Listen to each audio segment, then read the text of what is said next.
अज्ञानतिमिरान्धस्य ज्ञानाञ्जनशलाकया चक्षुरुन्मीलितं येन तस्मै श्रीगुरवे नमः। नमस्कार। नमस्कार मित्रगणों। पिछले वीडियो में हमने कुछ ज्ञान चर्चा की थी वैदिक स्वाध्याय के विषय में। इस वीडियो में मैं प्रमाण आदि विशेष विषयों पे बोलना चाहता था, परंतु उससे पहले कुछ पूर्व सिद्धांत स्थापित करने जरूरी है, कुछ पूर्व पक्ष और कुछ मूल सिद्धांत। आज की वीडियो में हम दो मुख्य मूल सिद्धांतों की रचना करेंगे। ये रचना मैं नहीं कर रहा हूँ, ये एक भाषा की विवशता है कि ऐसा बोलना पड़ता है। ये सब कुछ हमारे ऋषियों ने पहले से स्थापित कर रखा है, मैं बस अपनी भाषा में आप लोगों के साथ साझा कर रहा हूँ। आइए आज की वीडियो को शुरू करते हैं। पूर्व काल में एक न्यायिक था। वह सर्कस का काम करता था, यानी जानवरों का खेल दिखाना, करतब दिखाना। उसके पास एक हाथी था। वह उस हाथी को लेकर गांव गांव जाता, तंबू लगाता और उस हाथी का खेल दिखाता। एक बार चलते चलते वो एक ऐसे गांव में पहुंचा जिस गांव में सभी मनुष्य अंधे थे, यानी प्रज्ञाचक्षु। वो देख नहीं सकते थे। यह बात उस नैयायी को पता न थी।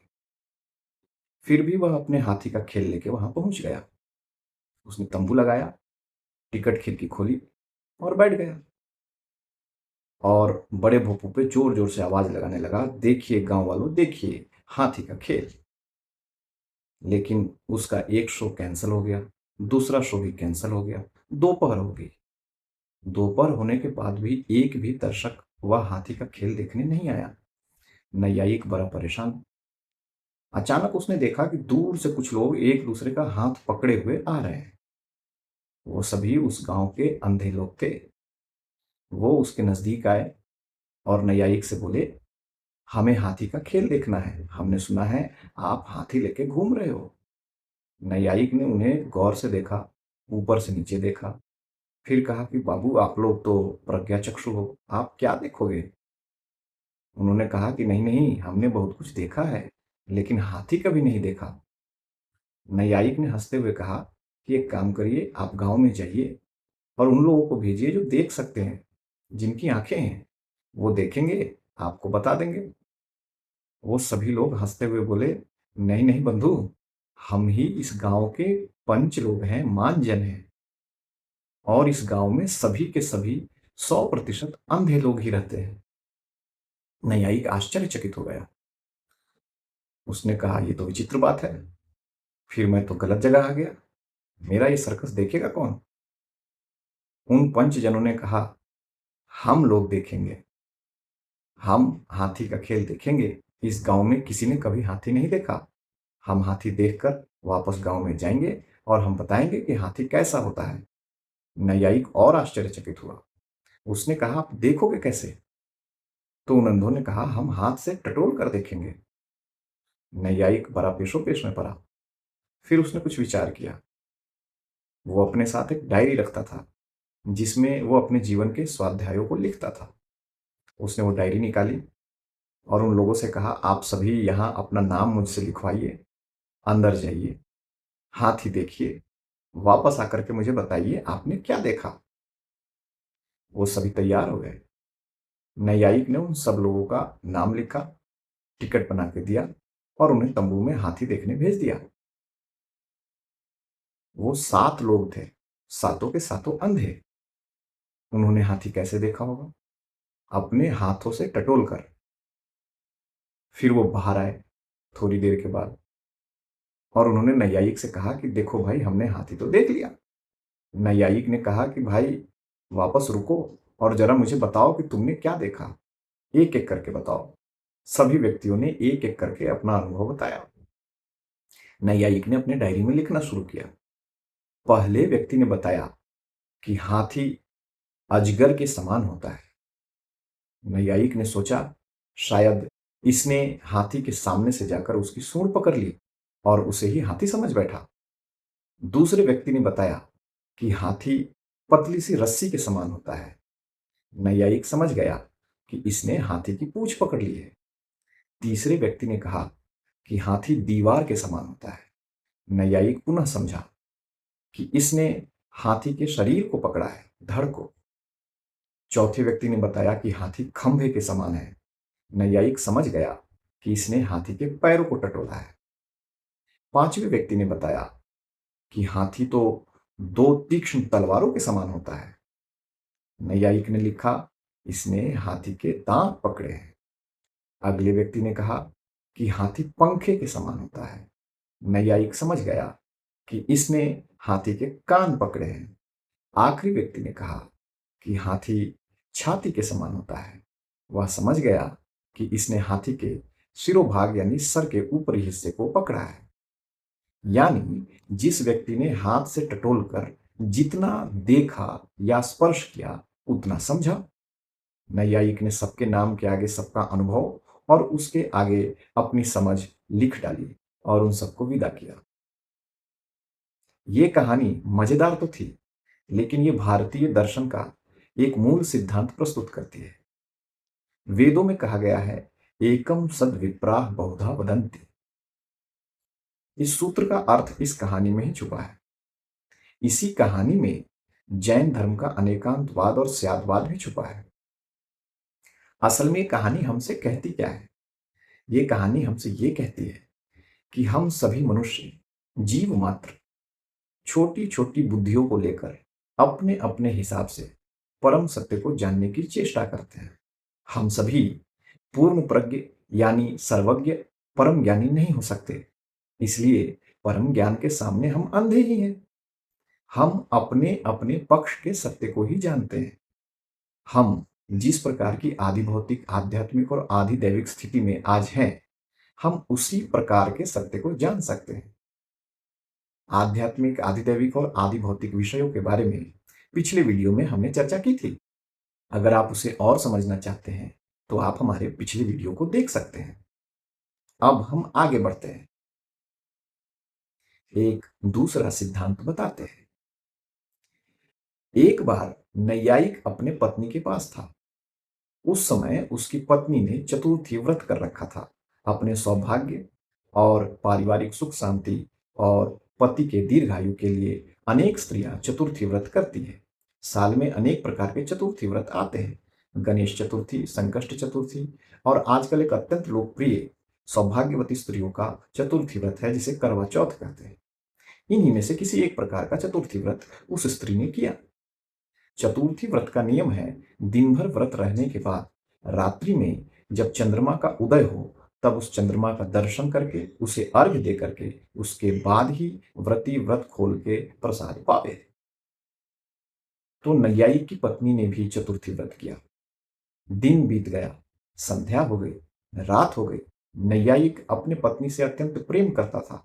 वह चाहता था कि चंद्रमा जल्दी उगे और उसकी पत्नी व्रत का उद्यापन करे। उसकी पत्नी ने रात्रि के समय उससे पूछा कि हे पति, देख कर बताओ, क्या चंद्रमा उदय हो गया? पति और पत्नी आमने सामने बैठे थे।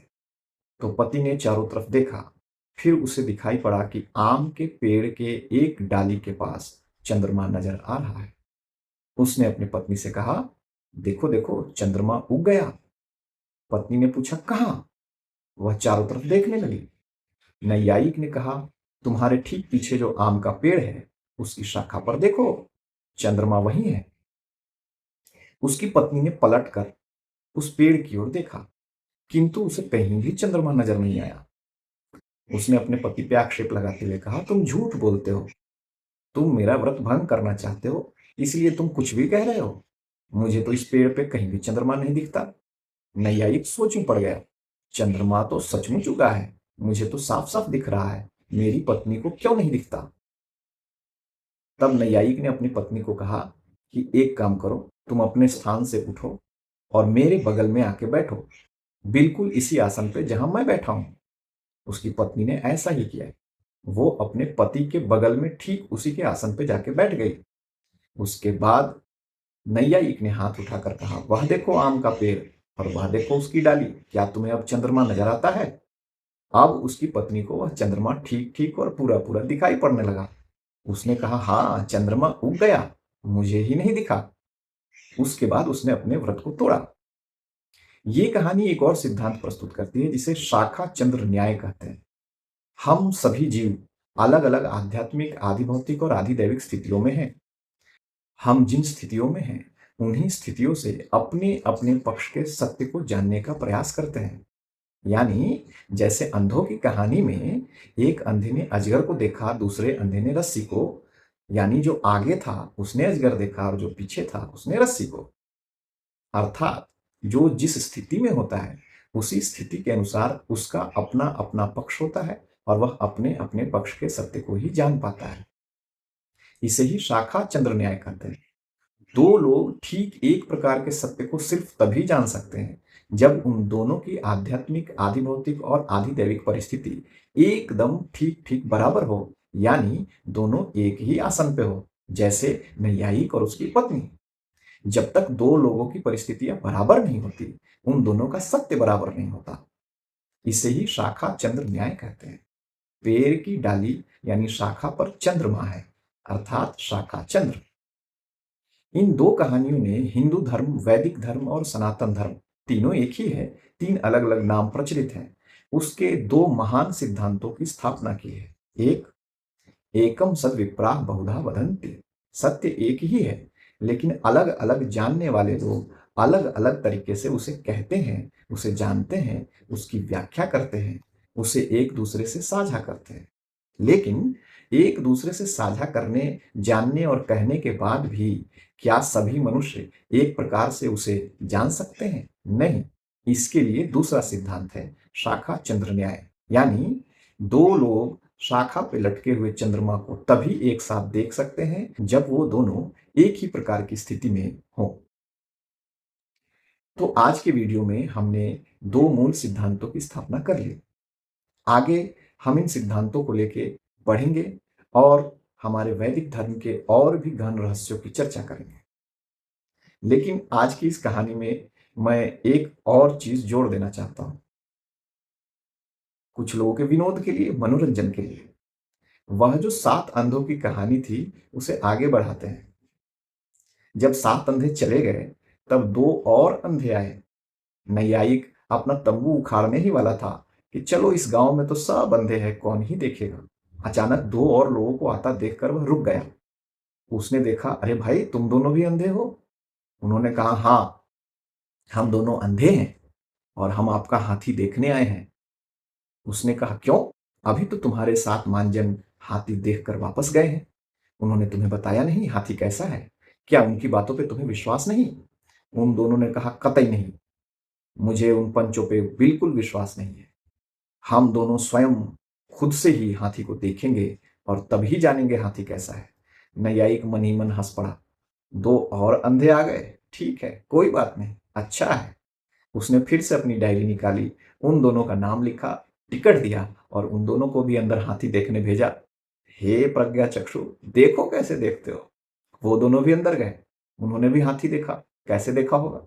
अपने हाथों को टटोल कर। जब समय समाप्त हुआ, उसने सीटी बजाई नैयायिक ने, अरे भाई, बाहर आओ, बहुत समय हुआ, टिकट का समय समाप्त हो गया। दोनों बाहर आए। नैयायिक ने डायरी निकाली, दोनों से कहा, बताओ बंधु, तुमने क्या देखा? एक अंधे ने कहा, तुम मुझे ठगते हो, ये सब तुम्हारा धंधा है, पैसे कमाने का खेल है। टिकट के पैसे ले लिए, कोई हाथी नहीं होता। मैं इतनी देर तक अपने हाथ से टटोलता रहा, मुझे कोई हाथी नहीं मिला। हाथी नामक कोई वस्तु होती ही नहीं है। ये सब तुम लोगों ने संसार में भ्रम फैला रखा है। नैयायिक ने लिखा, अवश्य पूरे समय ये हवा में हाथ हिलाता रहा, इसे कुछ नहीं मिला, शायद हाथी सो के बैठ गया होगा। अच्छी बात है। दूसरे अंधे से पूछा, तुम बताओ भाई। अब मामला ये था कि दूसरे अंधे को भी हाथी मिला नहीं, वह भी हाथ से हवा में टटोलता ही रह गया। लेकिन वो अपने पहले बंधु के समान विद्रोही न था। वो पूरे सच को बयान न कर सका। वो घबराया कि मेरे गांव के सात मानजनों ने हाथी को देखा, वर्णन किया कि हाथी रस्सी है, कि अजगर है, कि खंबा है, कि दीवार है, लेकिन मैं आया, मुझे हाथी न दिखा, मेरे इस मित्र को हाथी न मिला। क्या कहूं, क्या न कहूं? फिर अंत में उसने सोच समझ के कहा कि देखो न्यायिक बंधु, हाथी होता तो अवश्य है, किंतु हाथी निराकार होता है।